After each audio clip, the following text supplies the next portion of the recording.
You, Carlos. Good afternoon, everybody. We're going to conduct this panel in English, and I appreciate Dr. Courtney Radsch, your time, and Justin Hendrix as well. We're going to start with a short presentation from each one of our panelists, and then we're going to give way to a few questions and I'm sure an interesting discussion. I think, Dr. Radsch, can we start with you, please? Good afternoon.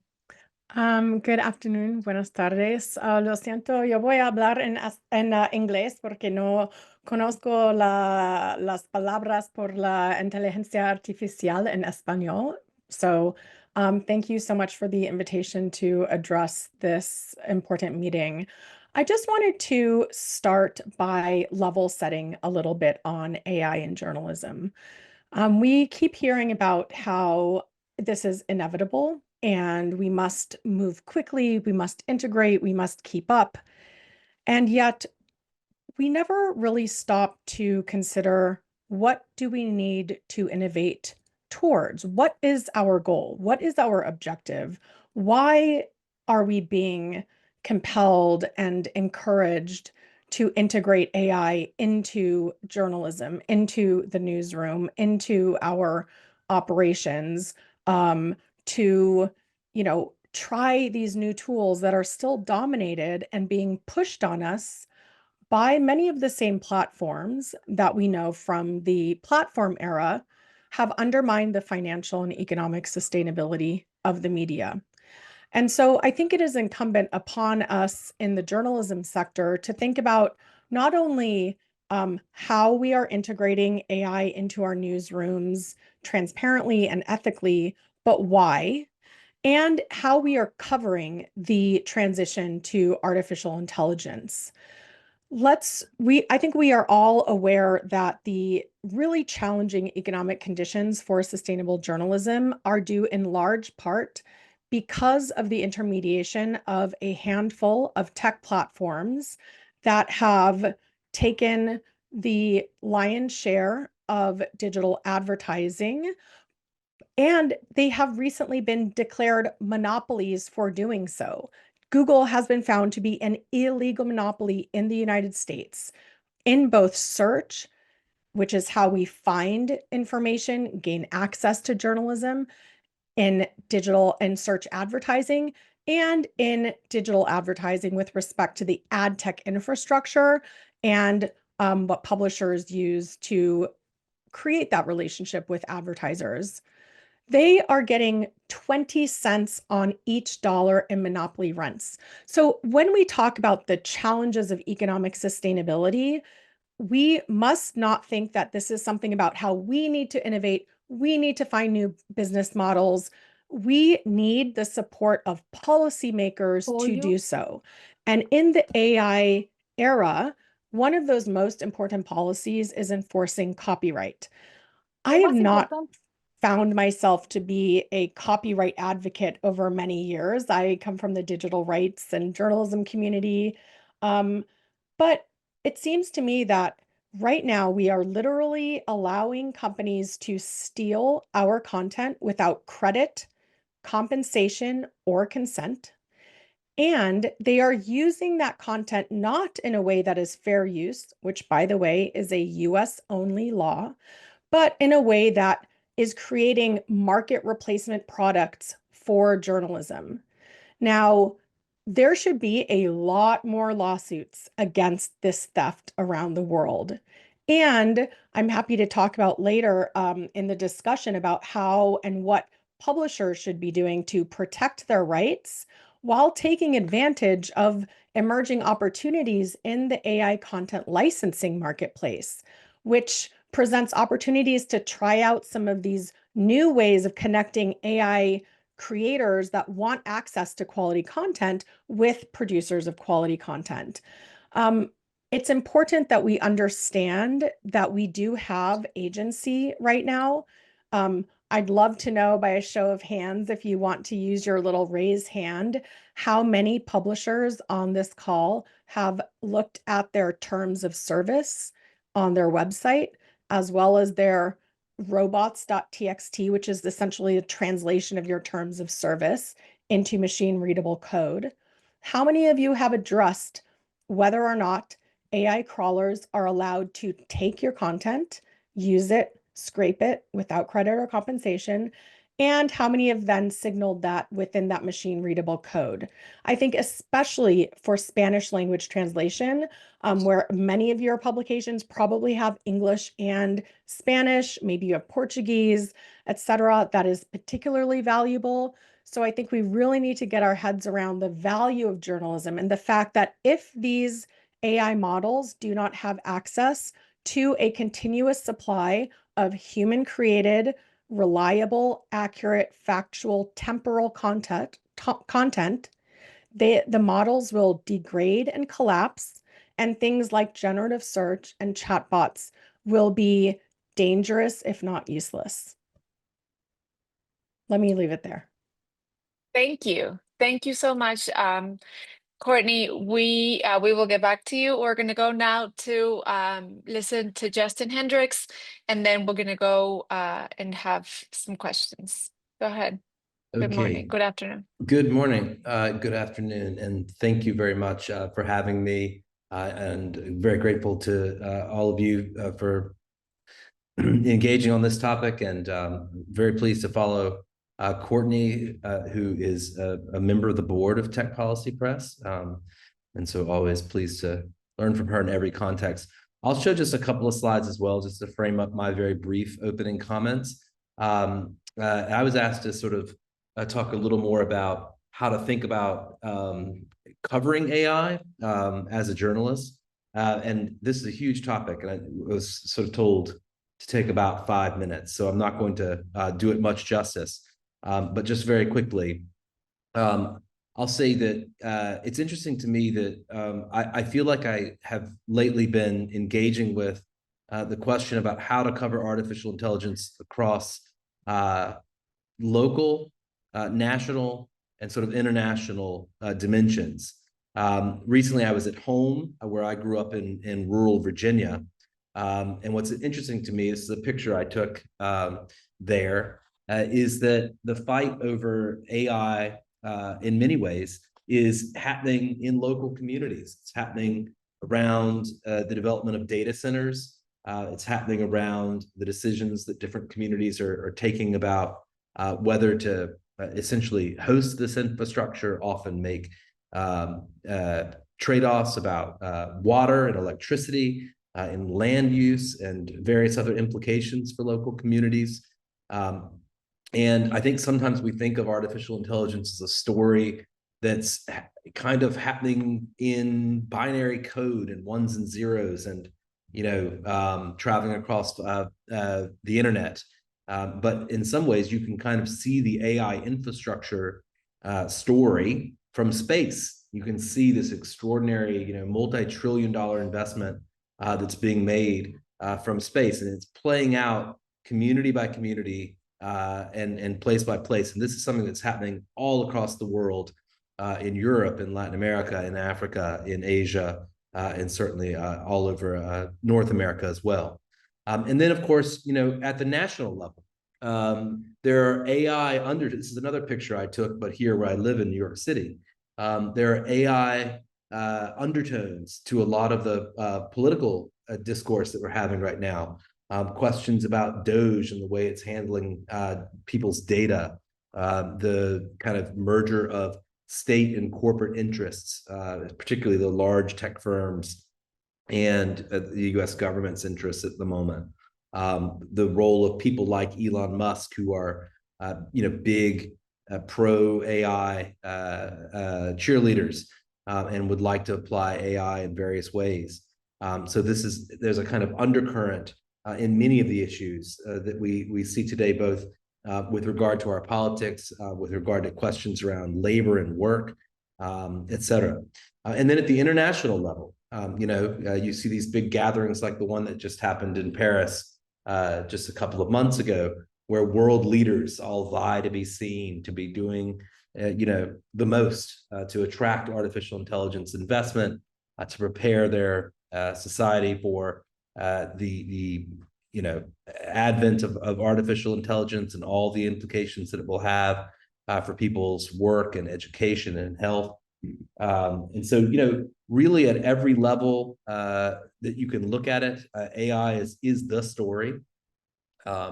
And it kind of raises this question about how to cover it or how to think about it. And I take some inspiration from Karen Howe, who some of you may know, who has been training journalists as part of a project with the Pulitzer Center, who looks at a range of different kind of core questions about things that we should be asking about AI. And some of these, in many ways, kind of intersect with some of the things that Courtney was saying that we should be asking ourselves as an industry. But questions about data primarily. And this gets at the core issues around artificial intelligence, and particularly implications around privacy and centralization of power and control and surveillance. So who is amassing the data, from what sources? What privacy issues, surveillance concerns come there?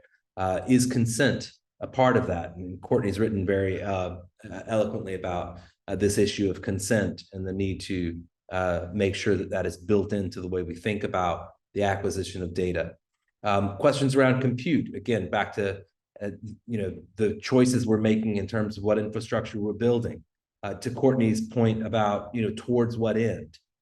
We are literally invested right now in probably the largest infrastructure project in a century, probably since the interstate highway systems were built in the U.S. and other highway systems were built around the world.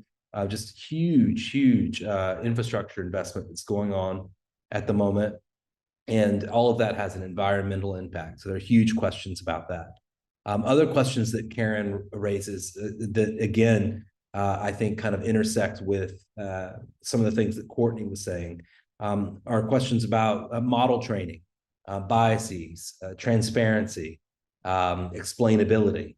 And then as far as applications, what are the expected outputs versus the real world impacts? Who benefits from these applications? What are the unintended consequences? And I think on some level, one of the things that I draw some inspiration from, we've had a lot of writing at Tech Policy Press lately about kind of participatory approaches to answering some of these questions and to thinking about AI. A piece recently from Meg Young at Data and Society that kind of takes this point that, if you want to think about artificial intelligence and its implications, start with the most affected people. So don't necessarily spend your time, trying to understand the intent of people at the top of these corporations or the talking heads that they put out to carry their talking points, but talk to the real people who are living with the consequences of these systems. And that is one of the key things we can do. There is so much hype to be addressed and so much, empty promises to be essentially punctured. And then just shifting gears quickly, maybe coming back a little bit towards journalism itself and the industry, and maybe meeting up a little bit with what Courtney was saying. I just have this sense of history repeating itself. I mean, we've just come through this whole process of, social media platforms making all of these promises about what they'll do for journalism, sprinkling money about on different news organizations, crowing about various interesting little projects that they do with news companies, training people, providing all sorts of stuff that make news organizations feel like they're moving ahead. And this is very much the same playbook we're seeing today. The major firms are out there giving away their tools, making grants through different intermediaries or even directly to news organizations. In some cases, making commercial relationships. But I think the reality is that it's kind of a bit of a commons problem. On the one hand, yes, lots of interesting projects. If you go to journalism conferences these days, everyone has an interesting project they can say that they've tried. Organizations are getting a bit of money. There are a bunch of new vendors and consultants and fresh new things, new startups, et cetera. But on the other hand, let's get real. The overall economy for news and information continues to degrade, will continue to degrade. The battle for attention continues to get more and more severe. Only the biggest firms win in this environment. And it's making generally the business of doing news and journalism harder and harder. So, you know, I don't know. I don't know where to leave this. This is, you know, again, my local newspaper in the town where I'm from. The data center fight ultimately resulted in that data center being rejected. Very interesting to watch the politics there. I don't know what we're trying to do necessarily. I don't know where we're headed, but I do know that you know, we're kind of as media organizations, as journalists, we're in this fight just as we are covering it. And I think that is a complicated place for us to be. And I'm pleased to be here to talk with all of you about some ways forward, because I think we'll only get through it by having these conversations. So I'll stop there. Thank you so much. I think you've really described how we're all trying to get our heads wrapped around this immense conversation that is moving so fast, but it is so relevant to our industry, to our companies, as well as audiences and democracy. I'd like to start with just a simple question for Courtney with regards to what you said about blocking, you know, the ability of all publications or all publishers to start managing how bots access our content and our information. And I think that is also very relevant to the fact that, you know, this lesson that we all said that we should have learned when the internet came and we gave up all of our content away for free. And then we started, you know, figuring out how to get some of that, some of those resources back. If this happens, if you know, the reliable sources of information start blocking their content from feeding LLMs and from feeding all of these models, wouldn't they continue to feed from unreliable disinformation or misinformation that people are still going to have access to? How do you think? What's your take on the quality of information that will be available there to feed these LLM models? So the information will be bad, because if you cut off the sources of all the quality content, then of course they'll be left to the free cruddy sources. So first, let's understand there are these very, you know, large language models, multimodal models known as foundation models or frontier models. These are like the really big ones that were scraped by taking, you know, everything that was online as if because we put it online, it was somehow free for their taking, which is not how copyright works. But they basically said, we're going to take all this data, we're going to use these, you know, databases full of books and publications and social media feeds and create these large models. So that's been done. It's going to be hard to undo, although the New York Times lawsuit against OpenAI does call for disgorgement, for algorithmic deletion, that basically has already a precedent at the Federal Trade Commission and in the Department of Justice as a remedy for ill-gotten data to then delete the algorithms and the products that were created with that data. So we should be pushing for that. And I think that all of the lawsuits should push for that, in part because we need to ask for more than what we expect, but we also need to show that as a legitimate response to the theft of intellectual property. Second, there is then the models that are kind of built on top of these foundation models and the retrieval augmented generation systems, the RAGs. Hopefully everyone on this call knows what a RAG is by now, because it's really important. This is, I think, where the rubber is really going to hit the road for the business model issues related to the new era. So retrieval augmented generation, to simplify things significantly, essentially goes out and looks for more relevant, timely, accurate information based on a user's query. This is what we see happening in retrieval search, like the generative search that Gemini does, or in chatbots when you ask a question. And that's also what you hear advertised when people are like, oh, you can just train it on your data. So basically it's using this giant model and then these RAGs. You have to have access to journalism to make a lot of products in the generative AI space work. What good is a search product if you don't have access to local information when someone searches for what's happening in my town or what was that recall about? And so we know that more and more publishers are choosing to put their information behind paywalls and to choose not to allow these AI crawlers to take their content. We can see this actually for a lot of the highest quality publishers. There, I think in this report, and I'll post another one that I did, there are links to that evidence. But basically, more and more publishers are choosing to put their information off limits. And as a result, you have more bad information. In fact, NewsGuard did a study during the US election that found that a lot of the chatbots were spewing Russian propaganda. Why?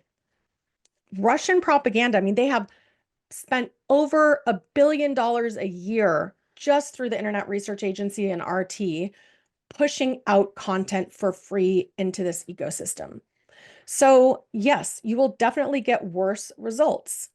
So should we be responsible for ensuring that these multi-billion-dollar companies have safe, accurate products out of the goodness of our hearts? No, because that is not sustainable. They need us as much as we need them. And we have to remember that in these discussions, in these negotiations, in this coverage. They need access to that information, which is why you've seen them go out and make deals with the Associated Press, which, by the way, got a pretty bad deal from what I understand, with News Corp, you know, with some other big brand names, because they know they need quality information. As more and more websites, and not just journalists, but like the media industry, creators, creative industries put this information off limits to AI crawlers, it's going to change the balance where to have safe products and accurate products, they're going to need that access. And you have to think about this in the broader picture, which is you have all these efforts around AI safety. We, the journalism community, need to ally with the AI safety people. Data provenance and being able to understand the data sets and sources that were used to build these models is part of the AI discussion, the AI safety discussion. That same solution can help us with copyright. So we actually have the same objective, which is to understand the data sources that are used to build, train, and ground these models. So if we can then do that, so we need that public policy on that one hand. We need to enforce our copyright, including through lawsuits and through policy. And we need to change the balance of power so it's not so easy to just go get all this quality information for free, right? The more that people put that more that publications put that off limits, the more it will change the balance of power. But we also need to get out of this idea that somehow we're all going to do deals with AI companies. Not going to happen. We need a market, right? You don't see every musician going to every radio station that wants to play their song and individually negotiating, right? No, we need a licensing scheme. So we need the public policy that will support that, nascent market that is emerging. There are more than a dozen companies that are offering AI licensing content solutions. And I encourage publishers, try them. None of them are exclusive. Most of them are for RAG uses only, not for training, which is a better use because it's for a discrete, shorter amount of time. And a lot of them are pretty easy to plug into and don't charge the publishers anything. So we should be trying these out and using them to show that there is a market, because that is a really important part of the argument against fair use.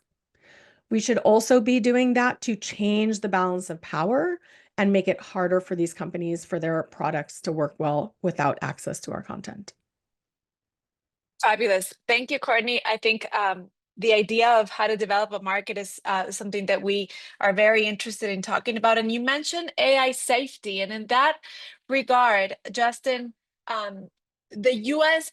policy is really moving away from prioritizing safety and moving towards sort of like a more free market, develop as much as you can approach to AI development. So how do you see with this new administration this attempt to reach a balance of power, and how are the power dynamics changing between governments, the justice system, which is not necessarily working with executive, tech platforms, and independent journalism? Well, so I guess I have a couple of thoughts in response to that. It appears to me that it's not just the tide is turning in the U.S., but really fairly globally. I think this last AI summit, in particular in Paris, you saw multiple government officials essentially embracing a kind of narrative around opportunity and innovation, and if not turning their back on safety and concerns about things like bias and other types of harms, at least indicating that the emphasis for them is on opportunity and innovation and exploitation of these technologies, and not about regulation and holding back. And that is even true in Europe, where you're seeing various regulatory moves that indicate that the bloc has gotten uncomfortable, perhaps with the position it had put itself in just the last couple of years. That politics have changed there. I don't know, how long those political winds will blow. There could be some catalyzing moment that shifts things back in some way in the next couple of 3 years, but it's difficult to say.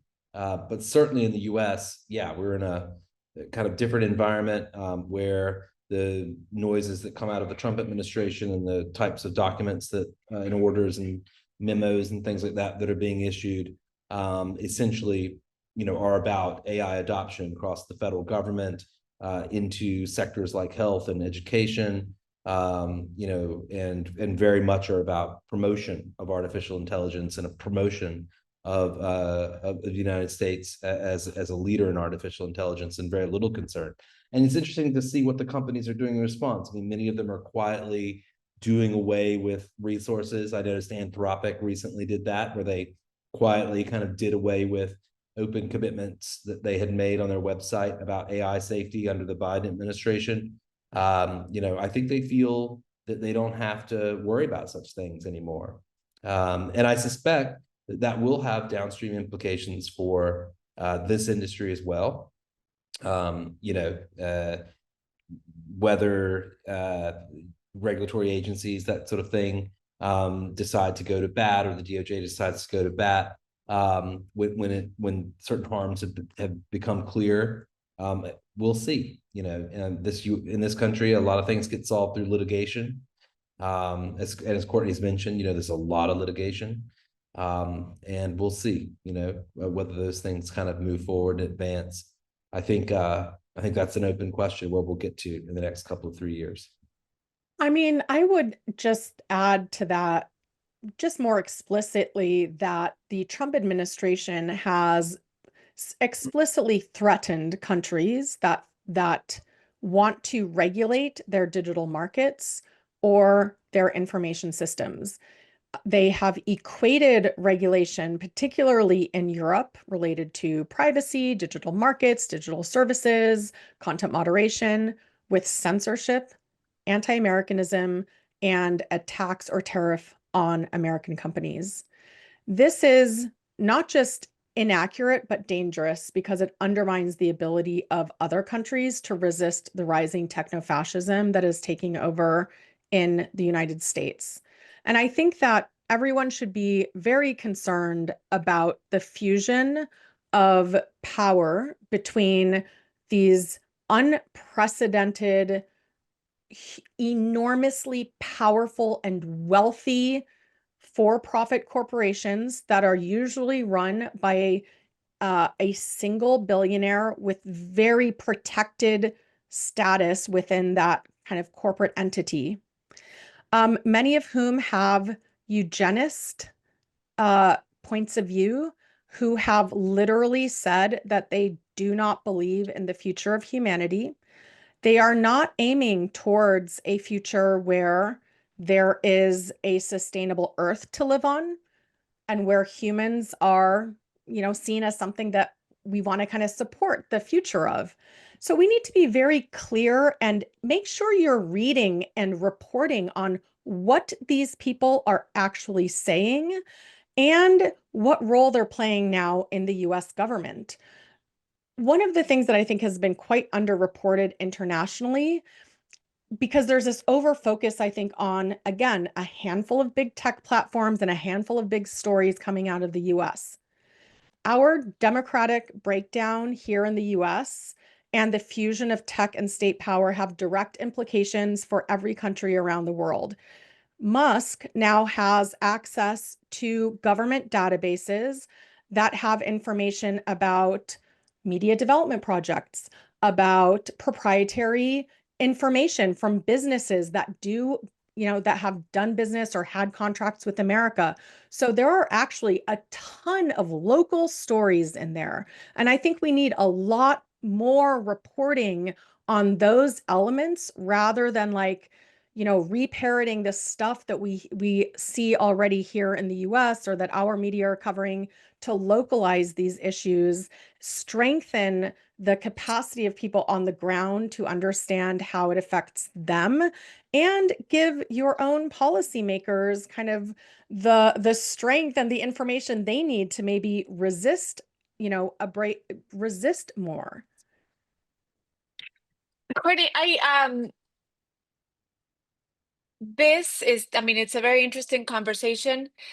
It is also, I feel, a little bit US and Europe centric, whereas we have China developing immense models of, not just AI, but all sorts of tools. And let's look at TikTok, which is really everywhere. And it is by far the fastest growing social media platform in Latin America and in many places. I can't say the world, but I can say for sure that it is in Latin America. And all of these regulations and all of these conversations, I feel like, really get focused on the influence that the US government would have on certain companies in its jurisdiction. What does this look like within a global perspective? Because we are getting, I mean, we do get as much access to Chinese developed models and Asian developed models, and not to be Asian centric as well, but there's also many countries that do not regulate as the US tried before, or as the US justice system is trying, as Europe is trying, and the population still has access to all of this indiscriminately. Where do smaller countries in Latin America, what's their chance for resistance, for example? So, I mean, every country has a copyright law and they're all different, right? And it's actually applies at the global level, right? They're part of WIPO, the World Intellectual Property Organization. So I think you could potentially have standing to raise those concerns. I think you're right about the China issue. And part of the challenge right now is that any sort of restrictions or, again, governance of digital markets is being seen as anti-American and pro-China. But the ability to regulate, how data is being used, and I would say, to add to what Justin said earlier, it's not just about what data is being used and what the sources are, but what is allowed to be datafied, right? Whether it's a Chinese, American, or local company, are you allowing the datification of brainwaves? Are you allowing the datification of biometrics? Are you allowing all of the datification and sensorial data? Who owns that? How is that governed? Like, those are local decisions. And these AI marketing, these AI content licensing platforms, I think we'll see them. Some of them are already operating in Spanish. I think that is an opportunity for local innovation. And I think that if you're looking at, what can countries do locally to foster innovation, is to not create protectionist policies for the existing dominant players, whether they're Chinese, whether they're, American, so that you actually foster innovation. So, this idea that we're going to, bring all these data centers here. Data centers do not create jobs. They're incredibly energy intensive and environmentally detrimental. And there's really no proven link between having data centers and that leading to economic development. So I think we need to be very, very careful there. And Thank you. Yeah. Justin, your thoughts, and I have to say that the thought of pinpointing the data centers, real estate, water resources in our local communities, that is also a very interesting point. Please give us your thoughts on this matter. Oh, I think I would really encourage folks to start to look at this particular issue. I think that the infrastructure fight that's happening kind of across really across the planet at the moment. If we could go back and cover the advent of highways, or the electrification of cities, or other things that were just huge infrastructure moments that were happening. I think this is one of those moments, and so all the things are happening. Some people are on the wrong side of these developments. Some people are being certainly probably influenced by corporate interests. And who knows, there may be money changing hands, or there are political favors being done. There are all the things that journalists are good at looking at and trying to uncover. There are laws being passed across the US. We're seeing lots of local, city, and even state laws that are aimed at things like electricity rates and trying to preserve ratepayers' rates, even as data centers come in and have huge demands which drive up costs. There are decisions being made about power. There are decisions being made about water resources. Just all sorts of things. Some states in this country are trying to incentivize data centers. Others are trying to put up some controls or barriers to their development. And these things are happening not just in the US, they're happening in other countries as well. And I know in Latin America, there's quite a lot going on, particularly Colombia, Brazil, in Spain, there are big data center developments all around Barcelona and Madrid. There's just huge amounts of this stuff going on. And I think those stories need to be told. There are patterns, and I think at the level of an organization like this one, those patterns can be discussed. And I would actually invite folks to get in touch with me if you're really interested in this. I'd be happy to talk with you more about it. I'll put my email address in the chat for anybody that would want to, because we're thinking right now about how to create a little bit more of an observatory approach to this, and see where we can help journalists to tell these stories and think about the policy implications in a bigger way. In that sense, Justin, and we appreciate your email address in the chat as well as yours, Courtney, please. Because we're running out of time, and we want to be respectful of the agenda as well. What would be your final remarks, Justin, and before we go to Courtney, on being on the right side of this discussion? As you said, some people are on the wrong side of this development. How do we as journalists and as media executives get ourselves more towards being on the right side of this discussion and of this developing market? Well, I don't know. I don't know if I would quite characterize things as right and wrong side. But I think I'm just kind of the mind that journalists' job is to challenge power. And if ever there were a technology that was about centralizing power, this is it. So in all ways, centralizing government power, centralizing corporate power. This is the ultimate technology for that purpose. And so, it requires our absolute, attention, because that's our job. Our job is to challenge power. And I think what we're going to witness over the next couple of 3, 4, 5 years is an extraordinary centralization of power in so many different ways. It's going to wash over the planet. Very much, listen, we're in a 20-year decline in democracy across the globe. And in the US, some would argue we've just succumbed, to that in a dramatic and in some ways terrifying, short few months. But it seems to me the case that it's highly unlikely that we escape the half century without there being this massive tsunami of centralization of power in the hands of states and corporations. And so it's our job to try to tell those stories and give people the information to do with that as they see fit. Thank you so much. And just a reminder that Justin is the CEO and editor of Tech Policy Press, and there's a lot of stories and resources available on that site.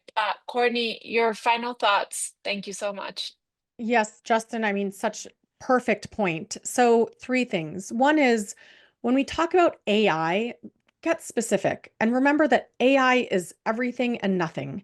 So think about the components of AI when you're thinking about how you cover it and how can we govern and regulate it.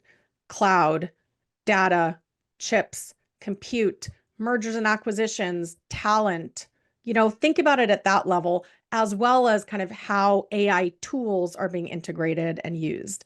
Second, as part of that, remember that there's no such thing as like AI is doing this. Corporations and firms are doing things with AI, right? So try to avoid passive tense and this idea that there is no agency or agent behind what's being done, right? Second, who are you interviewing and speaking to? Whose stories are you telling? Whose voices and perspectives are you centering and framing and revolving your reporting around? That's really important, as Justin showed the picture earlier of, all these high-level summits, which, to your point, even in Latin America, in Brazil, in South Africa are including, the same handful of tech giants, tech executives. So think about other types of experts and people to center. And then 3, focus on how are people in your community, your audiences that you are serving and seeking to connect with using AI, experiencing AI, impacted by AI in a variety of levels, and help them both understand, but also then elevate those experiences. So we don't only hear about, Roos's crazy discussion with the chatbot who wants to marry him and have him kill his wife or whatever. Like there are so many more stories. Let's hear about those also so that we can understand the potential benefits, especially of alternative, nonprofit, decentralized, community-driven efforts. Thank you so much. And again, as a reminder, Courtney is the director of the Center for Journalism and Freedom at the Open Markets Institute, and she is also working, she says, on a report about these developing markets for AI licensing, which would be very useful for publishers all over the globe. With this, we really appreciate your time, Justin and Courtney. It's been a very interesting, very big conversation, and we hope to keep talking to you about these important issues. Thank you, everybody. And Carlos, we get back to you.